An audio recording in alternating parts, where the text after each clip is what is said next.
omoni émission yo omoni émission koko omoni nana mutuna mona omoni émission oyo omoni ba site za nango ya loyenge ezalaka ebele baye kaka basali kama mona loyenge mais nous c'est botestv.com un site différent tout ça la makambo différemment na bato misus bato baotala biso partout bato ma eleti koko matiki diantoti la kuna na Londres otala mbuta songanzila na France azotala ado panzo mfuma Congo mwana mfungimo bazotala ce qu'on a kotuno question est-ce que nous parlons concernant Lumumba okobisa biso la vraie version ya liwa ya Lumumba matono mingi ndeko nanga bandeko nanga botala biso bien mbuta Lumumba akufa pona mwasi te mbuta Lumumba akufaka po ayebaki secret ya indépendance pona ye indépendance ngolo banini mona indépendance za nini indépendance ali indépendance ali mutu ali kosala makamuna ndenge ya lingi na moment oza nango besoin makamuna ndenge ya lingeli mais siko oba mindele balinga kinini to tikala kaka na maboko na bango toza indépendant mais tozo tangana makamuna to tangana modèle na bango tozo ngisa makamuna ndenge na bango yango ki Pierre Mulele oza ki ministre ya éducation à l'époque abaki to tanga sulu ko ba mindele te yeba suka ki babi akufaki babomaki donc il faut enseignement échanger. Même enseignement faut changer. Pour trouver indépendant, il faut tout le temps à la lingala. Naki Congo la toujours na Kiswahili. Pour pas na base la maeli. Il faut tout comme en écriture na biso africain moyenemo. Il faut tout comme na moyenemo. Il faut tout comme ça fumuki mbangu. Il faut tout comme ça yaki pamfita. Watu comme indépendant. Mais tout comme ça Yesu. Bat ba yaki ne ba mindele. Tout comme ça maman Maria, bat ba yaki ne ba mindele. Donc là tout yo kana parce que mbuto lumba boya ki biloko ya mindele pour agi radicaliste. Aboya ki pena biloko ya mindele na niveau nyonso. Yango mona kike ba mindele balinga ki yeti président kasabo ba ki tolérant azaki na posa religion et la religion ba mindele e kamba nango biso ozomona ba misusu wana ba Moïse Chombe ba Galo Jitunga ba Cyril Adula ba tunyo sona ba zalaki problème mais mbuto lumba zalaki te abaki toza indépendant parce que to yebisa bana na biso nini ngolo osolo bangwa wa indépendance to ça nango nini 58 ans depuis 1960 lelo 58 ans to ça nini elo to sali elo roté Trump, président de la République États-Unis américain, alors tinda une ambassadrice, ayaba président de la République, ayaba reproché pour l'Italie, Italie était membre du Congo. Et c'est ça na kuna. Et c'est président Kabila pe, aro zope ambassadeur na ya tinde pe na États-Unis d'Amérique pour que nous puissions membre ça na kuna. Donc si on comprend bien si on comprend bien ko kumbanga kapiamba ba valeur wa Lumumba eza pratiquer te. Eza pratiquer te ba yango pété. Sikoyo Ngasko nazo tango papa nkusu on ne parle pas de papa nkusu parce que aux amona papa nkusu tikana mekampe kotanga kombo na PCP mbote sikeza magena obenga yamba enga me alinga so yamba ngate na ebite soki pona nini baka na ba raison na bango na yebike azo yamba ngate mais sikoyo tango siko papa nkusu aza derrière président de la République yo zoloba que tout se me fait l'église catholique pour l'église catholique ba jouer aux stratégies différentes siko nini papa nkusu ayebi kutunga na mona te na tala ka TV presque chaque jour na mona te loba moko te papa nkusu be pona bayindo pona souffrance ezakata est-ce que papa nkusu tina nini pembeni ya président na biso Kabila pona kozwaka mbongo kosala ka mbongo fungu ya zwa mbongo ya Kabila te ile wana pour rectifier yango fungu ya zwa mbongo ya Kabila te po soki fungu ya zwa mbongo ya Kabila ngomona vini ngoza ningi za bilo kasa papa kozaka na mbongo mais est-ce que a interpellé kata ba valeur à Lumumba te ba discours valeur interpellé ka de Kabila te tozotonga mongo Congo premier temple ya banoir tozotonga na matadi mayo si papa kozaka mbongo na sio zaka na ngombe mongo Congo ngesi la depuis kala azaka mbongo te Fumukusu azali kosala musala ya Fumukimbangu bandaki na 1921 Fumukimbangu bani musala le 6 avril 1921 asilisi musala te bakangi 30 ans na prison akufi ozomona molimo ya Fumukimbangu et se révélé pas ya Fumukusu pas continuer musala wana Fumukusu ali koloba makambo o yete mtakomyo a inventango te ezali révélation ya Fumukimbangu président Kabila abotama le 4 juin 1971 ozomona il a été mtana ala passe à Congo te pour ne pas qu'on a na jouer wana Mobutu ça retour à ça politique à organisation il y a retour à l'authenticité abagini organisation qui politique culturelle politique économique pardon azori économie na boko ba portugais après on pas congolais pour Mobutu ça qui bon pour à mon avis qu'il était mort ça dirigé par étranger té retour à l'authenticité tout ça on a beaucoup qu'on a biso n'est pas qu'on a Mobutu ce qu'il faut Mobutu soit là n'est pas qu'on a Mobutu mais l'autre ça tout le ba moté le quoi là Mobutu fait faire sa religion africaine et vendre raté a échoué à rater yango parce que ba mbouya ka ba tozaka na bango sur place ndesko musala wana ekepa ya Kabila donc to lo bape Mobutu pe azape descendre ya Lumumba. Oui, Mobutu a descendre ya Lumumba. Akumisa Lumumba héros national zanani. Eza Mobutu. Ah na Congo ba héros national e kuma na oya obibenga benga. Papa Wemba ko to komi héros national. Asa héros national Papa Wemba za héros national lipa ndeko Kabila oyo yozo lubaka mfungi mbango apesa eso na professeur. Eza erreur boyo sala grave. Erreur à gouvernement. Erreur gouvernement. Vous comprenez quand on est bien té. Papa Wemba azali chancelier de l'ordre héros national Lumumba Mouze Kabila. C'est pas un héros national. Titre va pesa qui est ngwana chancelier de l'ordre héros national Mouze Kabila. Lumumba, c'est pas un héros national. Eh, il m'en va vantir. Place wana il faut le 24 avril mkola kufaka et comme une journée chemin payé. Asagini Papa Wemba. Na gouvernement oyo tout ça capable de ça nyonso prévaner ba valeur ezati et si ka papa nkusu azalaka conseiller spirituel ya ndeko Kabila mais discours na zonge pa na yo na tanga ngo likolo mais na comprendre pa na yo ozali mwana mfumu nkusu mais tout monde ke ba valeur ezali mais bino moko bozo kindo la valeur ngo boke soko mela soupe mais yo mo mission bino ba mission on faut ezalaka po batebele ba makambote batebele bano ba Lumumba na ndenge mususu à travers émission tango ba rotala ba comprendre Lumumba ba na ndenge mususu et c'est na biso ba jeune to masconde éveillé mouvement populaire de l'éveillance de la jeunesse. Mais faut tout temps peut te zapper éveillé. Tant peut te zapper faut te zapper na ba leader à bien. Mais c'est un d'impérialisme. Sikoto ke na phrase mususu ya discours to ke lelo o ama mbebela lobama comprendre nga c'est un débat. Tout ça la débat. Donc natanga phrase o mutalumumba pa lobaki nous allons veiller à ce que le terre de notre patrie profite véritablement à ses enfants. Nous allons revoir toutes les lois d'autrefois et en faire de nouvelles qui seront justes et nobles. Vous comprenez? Ok, qui seront justes et nobles. On pas loi ou la juste et noble. Est-ce que la loi yango les lois ils appellent juste, ils appellent noble. Pour nous moni bozolu mbuta Kabila na bengata mbuta Kabila po biso to bandombe mbuta Kabila ozolu bela awo ana azakati un président mfungi mbanga loba surtout tali bien ba idéologie makambo no Lumumba alobi awa ezalaki nde yango ne mfumu kimbango bando salela alukaki yango ezala est-ce que noble loi noble ou juste pesa na mboka oyo na epoko biso to vivre ngana ndeko na ngai lekola fumu kimbanga zati na kasa makambo oyo ba politicien na biso fo basenga peuple pardon oui nde baza wana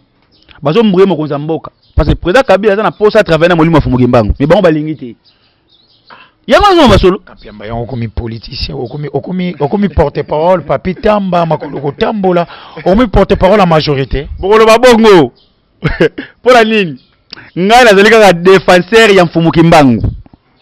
naliaka mbongo Kabila te naliaka mbongo ya gouvernement te mais nazali koloba vérité pourquoi bino bakongole bolingi vérité te so bazolo ba vérité pona bolamu na bino e mutu nazo lia boye te tokosa bino te biso tokosa te po mfumu kimbangu alobaki 4e président kozala ndenge oya kozalela wana tokoki kotangela le professeur ngoza awa. Nous allons revoir toutes les lois d'autrefois et en faire des nouvelles qui seront justes et nobles. Natuni motuna nangabo est-ce que parce que nous parlons de Lumumba, ba valeur ne yango atika parce que les paroles s'envolent les écrits restent. Est-ce que pouvoir aller l'eau bazo respecter ba valeur respecter on nini bazo ba marionnette ya mindele. Lumumba azaki marionnette te Lumumba azaki révolutionnaire. Mais babi nini babi awa tout est chef d'impérial pour comprendre ce que Mambozali babi la liberté d'expression a tout comme la charte d'impérialisme titre 2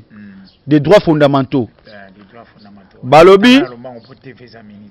la liberté d'expression et la liberté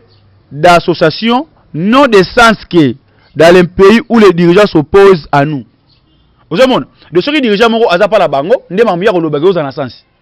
Mais ceux qui aza ko se poser nango dans sens té. Baye awa babi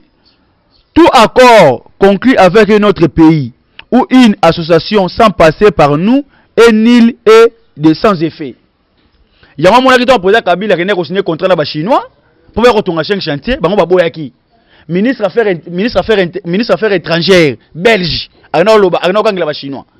Pour ba retourner mboko té. Loi charte d'impérialisme. donc pour la bango tu vas toujours kana kibowumbu ça va matondo donc ndenge bazawana yokana nute ndenge bazawana Belgique faut dédommager biso ah bon oui basi bakor de signer na bango ezali na to lakisa bino ngwango o cinéma le 30 juin 1960 vrai accord il faut to la de la yango wana président de la République ndeko Kabila signer ba contrat ba chinois na otangelo na kati ya discours Mbuta Lumumba discours nga na jouer pas nao parce que nga na tango na téléphone po ye azokanisa ke Congo za libre pour na président Kabila Congo za indépendant mais pour na bay o azana bango sur place na pour na ba mindele za na indépendant te yango fumukimbanga lobeki to kozwa deuxième indépendance tant to na maturité spirituelle yango loka liboso poto la deuxième indépendance wana faut religion africaine evanda tango religion africaine ovanda sono ovanda za religion wana il faut l'état ndima kokota na kata religion africain est-ce que l'état wa ndimi il faut ndima ça c'est procédure parce que jana tangelo lobeli kamba corps yango betu mbulinga mbenga lelo ndeko Kabila a problème yoka et pour tout cela chers compatriotes soyez sûrs que nous pourrons compter non seulement sur nos forces énormes et nos richesses immenses mais sur l'assistance de nombreux pays étrangers dont nous accepterons la collaboration chaque fois qu'elle sera loyale et qu'elle ne cherchera pas nous imposer une politique quelle que soit. Sotali Mbuta Lumumba alobeke on peut faire accord na mboka onyo selinyo baso na biso bien ezala d'une manière loyale mais est-ce que lelo so totali bien pouvoir na biso ya lelo basala fe ba accord pe ezala ki loyal mais tangu yo so balukela muninga oyo bosala gine accord wana est-ce que wana azaka na ba valeur na maloba o Mbuta Lumumba lobi awa ndeko na ngai eloko moza passe la nini bo comprendre l'essence ya indépendance Mbuta Lumumba eloko bomaki makam oyo zotanga oyo ba mindele balingaki yango te pona Mbuta Lumumba Congo comme indépendant il faut essayer diriger et ce ba précaution yango moko ndenge yango lingeleli mais akufa kiti kolo indépendance akufa Lumumba kende indépendance yango indépendance wana ba viola yango ba boma yango ka le jour ebotamaka indépendance moko morne il faut que tu sois deuxième indépendance to l'état ce qu'on la deuxième indépendance on a bolanda batu wana te botanga bien to comprendre que tu na indépendant te to na ki bo wumbu kaka siko Lumumba zo parler ah état que indépendant état que peuple souverain yango le makambo oyo tant président Kabila contre ta pouvoir pour ne peuple souverain ne asala ki peka moko makambo yo lobia akipa ba chinois batu nga Congo mais ko la Belgique azaka ko contrôler biso tina lelo oyo ndeko boya ko pekisa eliko lo banini Lumumba makamuna ye baningaka yango te banila yango siko biso peuple ole to zala toujours ka ko ba to bomaka ba effet to bundaka na ba effet so to bundaka ba effet to tika ba cause to sala le côté to bana luka siko ba cause du ezali ko ya ba souffrance na biso uta wapi ozomona même Mzee Kabila tango ayaki na politique na ya parti pouvoir populaire du peuple o asalaki ba candidat populaire du peuple ba nyoso wana asuki nango wapi akufaki bana boma Mzee Kabila bana boma Thomas Sankara bana boma Marengwabi bana boma même Kadhafi mimi ndele kaka donc yoka ndeko na ngai mindele ne bana cause ya passe na biso za Kabila te Kabila ninga za ko sibine ka ba biloko ba poka tozoloba est-ce que ba valeur wana yo ba kaza descendre Lumumba pourquoi pas pratiquer parce qu'il a dit déjà commencé depuis 2001 abandi à négocier na ba européen fallait continuer parce que c'était un accord loyal ba européen il fallait depuis 2006 batonga Congo basaki yango te c'est c'était faki bana 2006 2006 eloko ezati 2008 eloko ezati 2009 eloko ezati lokola président Kabila lingaka ba congolais mingi alingaka biso mingi amakelele kana souffrance oyo makelele na biso ko karango te yango etindaki yake ne continuer contrat na ba chinois ba otonga Congo pona makelele sko bayeli ba chinois wana te wana na kokata opena koko ba chinois wana baye baoyiba ba chinois wana baye bazoyiba même mabele na biso banzete na biso souviens-toi le 24 na boulevard na 24 novembre ba banzete wana il faut vraiment banzete wana balongolango mais loka ba chinois wana ndeko Kabila ke sura na bango kaka bango na balwi biso banzete ko ya banzete wana ba mosu ba komiko teka ngokuna na mboka na bango est-ce qu'on a ko bongisa mboka ko négocier na bato na ba bongisa bien sûr déjà wapi ba ba ça déjà ba mindele ba impérialiste ozomona Belgique le quoi gouverner biso tina lelo oyo azolinga te biso avancer eloko fo bino botel eza nini bino botia ko finga ba président de république na bino so ntaboyi ba histoire mboko bien te ozomona chasse d'impérialisme oyo ne kangi makambo boko cha mutu na pouvoir mutu akozi na kata pouvoir balobi susu awa balobi na section et disposition générale article numéro 1er titre 1 aucun pays du tiers-monde peut constituer son état souverain. Article numéro 4 babi tout pouvoir dans les pays du tiers-monde émane de nous qui l'expression par pression sur les dirigeants qui ne sont que nos marionnettes. Aucun organisme du tiers-monde ne peut attribuer son exercice. Vous savez, les dirigeants, il y a pays du tiers-monde, ils sont marionnettes na bango ba mindele. Ba travailler pour l'intérêt ba mindele. Tous les présidents au bazar en Afrique, ils sont marionnettes ba mindele. Bon, tout le temps, on a discuté sur ce moment pour imiter la TV Zatango, il y a un paragraphe sur le discours de Lumumba. Ainsi, le Congo nouveau que mon gouvernement va créer sera un pays riche, libre et prospère. Je vous demande à tous d'oublier le querelle tribal qui nous épuise et risque de nous faire mépriser. De nous faire mépriser à l'étranger. Je vous demande à tous de ne reculer devant aucun sacrifice pour assurer la réussite de notre grandiose entreprise. L'indépendance du Congo marque un pas décisif vers la libération de tous les continents africains. Notre gouvernement fort national populaire sera le salut de ces pays. A invité tout Congolais azala solide azala mamunyo surtout siko komona nyoso wana Mbuta Lumumba loba wana lelo ana Kinshasa ba commémoraki mémoire ya président Laurent Désiré Kabila, Joseph Laurent Désiré Kabila, ba valorisant et pas ya ba na église protestante mais ya Mbuta Lumumba eleki bake liboso de kutu ya monument na ye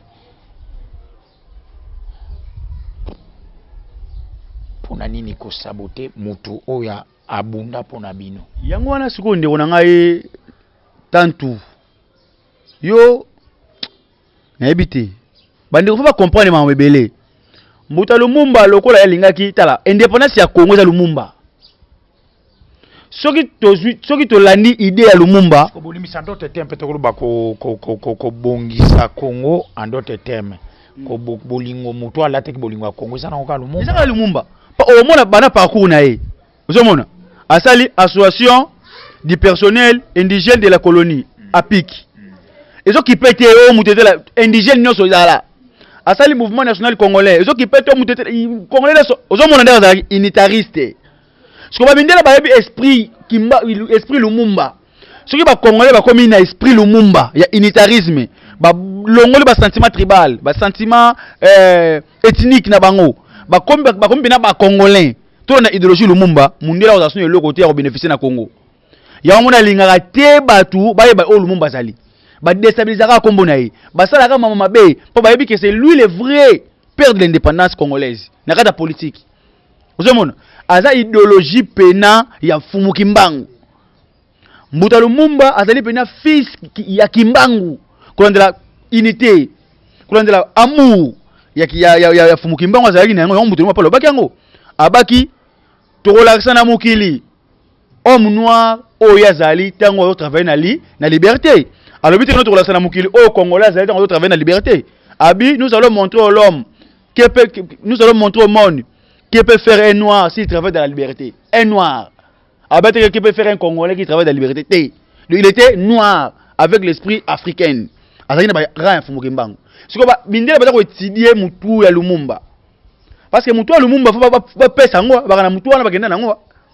Ozomona? Bakati